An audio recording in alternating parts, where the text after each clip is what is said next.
If I had to restart Wizard101 completely from scratch in 2026, this is exactly what I would do from level 1 all the way to level 50. First, I want to talk about what school you should pick. If you're a new player, Death is definitely the best solo school in my opinion because you can heal as you do damage. I'd say Storm is a close second because it has high damage and you can kill the enemies quick. Fire is a good balance because you have high damage and decent survivability. However, I would also say Myth is up there too. The top 3 damage schools are Storm, Fire, and Myth for sure. Ice is definitely the worst one to solo, but if you're in a team, it can be useful. Ice is more of a tanky school. Balance overall is a pretty rough school to play early game, but it's great for a team because they can blade. But honestly, I'd even argue Death is more supportive than Balance. Life is a great school too, but playing solo is kind of rough early on unless you get an AoE. Same with Death. However, if you're in a team, it's definitely really nice to have. Honestly though, pick what looks fun because they can all work for you. The very first thing I would do as a new player with a fresh wizard is to just rush level 7. You don't really need to focus on anything besides getting to level 7. At level 7, you unlock fishing. So you can just rush through Unicorn Way and get to level 7. It really does not take that long. Always make sure you're placing markers at the quest giver so you can teleport back easily. Now you can hand in the quest right away. Once you get to Old Town, you'll do these 3 streets: Cyclops, Triton Avenue, Firecat Alley. Before you start that though, pick up the crafting quest. Crafting is good because later in the game you can craft spells and you can craft certain gear, especially later game. Early on, crafting isn't too big of a deal, but you can definitely craft some sets instead of farming for them instead. And I think it's just fun. At level 7, you can start fishing. Come to Lucky Hook Line and buy the spells. If you're on console, you want to buy the fire fishing spell for 1,000 gold, which you can reach first by selling all of the gear you get at the bazaar. Always sell at the bazaar, do not quick sell. On PC, try to save enough gold for all of them because you can go to this other fishing spot that you can catch a lot more fish, but console it doesn't have that unlocked yet. However, before you do any of this, if you're on PlayStation and you have PS Plus, go to the PS Store and there's usually free packs you can get and some of them include free mounts. So I would check that before you start doing this. If not, and you're on PC, check for free codes. Sometimes there's free codes as well that you can get free mounts from. After that, come to the housing market and go here, visit castle, top rated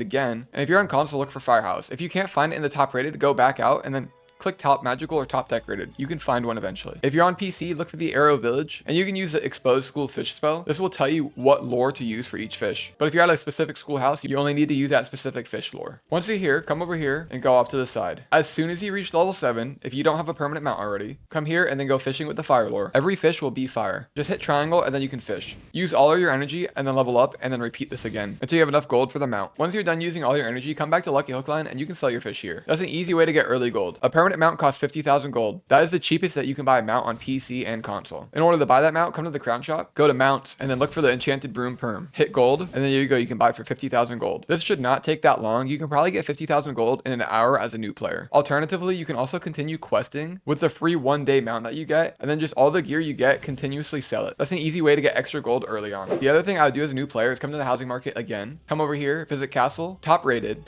again, and then look for Arcanum apartment. Once you're there, you can turn around and leave. You'll need a membership for this part. Come all the way down here to the librarian. He sells monstrous TC. I recommend just buying a bunch of them. You can use this in combination with the fishing tip so you can stack up a bunch of monstrous TCs with your gold. This makes early questing a lot faster. The next thing I would do as a new player is come here and make a pet in the pet pavilion. If you're on console, you get a free starter pet from Old Town. Reach that pet to adult and then hatch it with another one. However, on PC, you don't get a free pet anymore because they retired the quest. If you have no other pet bodies, what I would do is honestly just buy one here. I would buy like a blood bat or something for 250 gold and then level this up to adult. Now, this isn't for you can get the perfect pet. This is just where you can get a pet body that will help you quest faster. I would then come to the hatching kiosk after you have an adult pet, browse pets, and then look for a pet that has a school blade. I have a pet guide on my channel. For instance, Myth has a Gulcher pet. Once you find a pet with a blade, look for an adult pet that also has max stat. Usually the max stats will look like this. Look for one that also shows this number as 45. These are known as PV45 pets. Usually they have pretty good stats in their pool. A bonus is look for one that's only an adult pet, and if you only have an adult pet as well, the hatching kiosk will only cost 7,500 gold. And then you can level up that pet and you can have a decent early game pet. The goal right now isn't to get a perfect pet because I can get pretty involved. The goal is just to get a pet that has a useful item card such as a blade. There are definitely a bunch of other pets that you can use as well. Alternatively, on PC, you don't have to buy a pet. You can wait till you get a dropped one, and then usually the rarer the pet, the higher the chance you have at getting the other pet body. And then once you have the pet body, you can focus on the perfect pet, and there's a lot of good methods, especially on PC, to do that. But the first step is to just get the pet body that you want. To level your pet to adult as well, just play the mini games around here, and you can also combine this strategy with leveling up. So you use all your energy leveling up your pet, pet, and then you level up, you get your energy refilled, and then do it again until you have an adult pet. And I would stop at adult because you can hatch for the cheapest cost in the kiosk then. At level 12, I would also come to Aegon in Ravenwood and start doing your daily assignments, because every 15 days you get a guaranteed gold key, and you can do this on up to 7 wizards. Another thing I would do is at level 12, you can start gardening. Now, I'm not going to go the whole gardening process, however,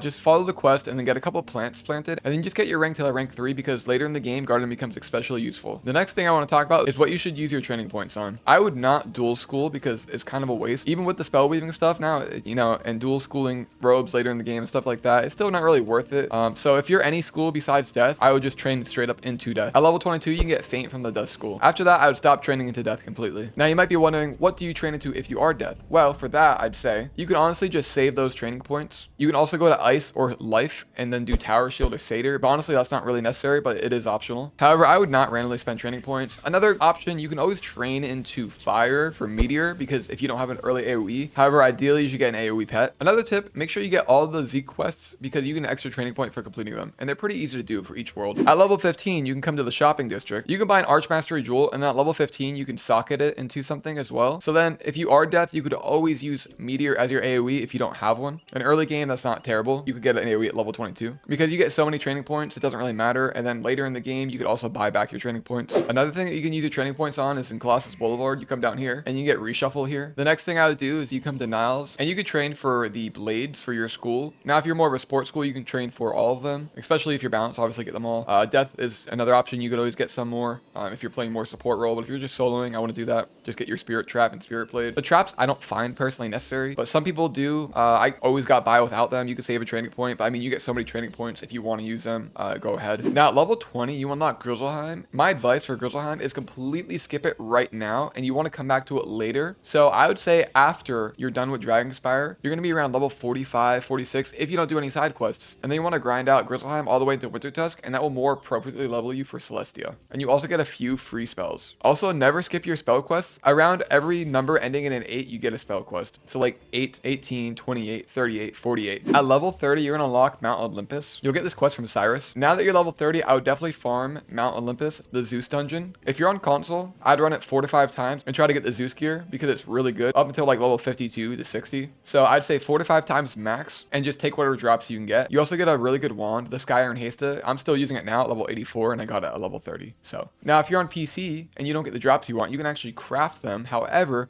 you have to run the dungeon 35 times to craft it. I personally don't think that's worth it. I'd say the same thing as console. Run it 4 to 5 times. The difference between PC and console is on PC, it now drops the gear for all the schools because they have an update and console's behind on the updates. However, what I would do is on whatever your highest level wizard is, I would run that dungeon 35 times, because you can finish the dungeon a lot quicker, and then you can craft the specific gear you want for your school that you're running at the time. But honestly, you don't need a full set of Zeus gear. I think I got 2 pieces and then a Senator pair. It helps a lot, but sometimes you can honestly just quest faster than you actually get the full set, making it not worth it. After you're done with Dragonspire now, you should be around level 48, depending how many side quests you've done. This is now when I would do Grizzleheim, and then after Grizzleheim, you go to Wintertusk, and that will push you over into the 50s, and then you can do Celestia. Honestly, if I restarted Wizard101 today, this is exactly what I would do. Finishing Dragonspire concludes the end of Arc 1, and then you're going to be moving on to Arc 2. In a future video, I'm going to be talking about what to do between levels 50 and 100. If this video helped you guys, please make sure to drop a like, comment, and subscribe. Thank you again so much for watching.